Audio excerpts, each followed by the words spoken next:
ઘરશાળા સંસ્થાના ટ્રસ્ટી સ્વર્ગસ્થ અશેષ ત્રિવેદીની સ્મૃતિમાં ક્રિકેટ ટુર્નામેન્ટનું આયોજન ભરૂચા ક્લબ ખાતે કરવામાં આવ્યું છે. અશેષ ત્રિવેદીના રમતગમત પ્રત્યેના લગાવને લક્ષ્યમાં રાખી વર્તમાન ટ્રસ્ટીઓ દ્વારા અશેષ ત્રિવેદી ક્રિકેટ ટુર્નામેન્ટ 2024નો આજથી પ્રારંભ થયો છે.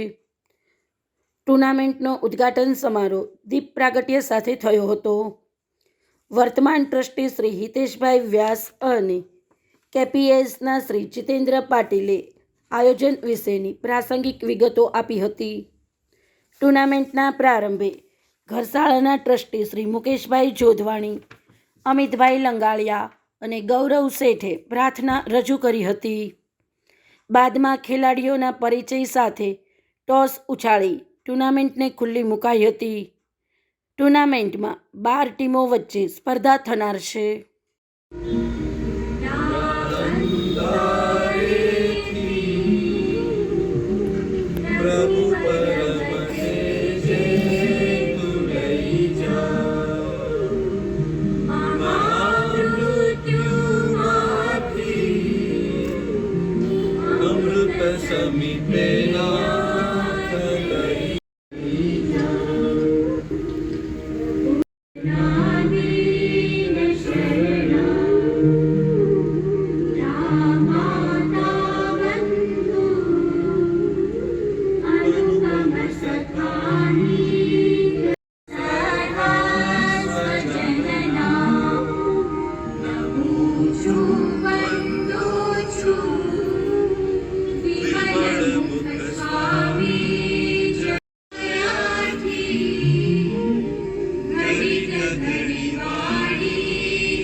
પણ આપણે સૌ જાણીએ છીએ કે અશેષભાઈ ઘરશાળામાં લગભગ 15-17 વર્ષ સુધી ટ્રસ્ટી તરીકે એમને જેટલો સમય એમના બિઝનેસ કન્સર્નને આપ્યો એવો જ સમય એમણે ઘરશાળા સંસ્થાને આપ્યો છે.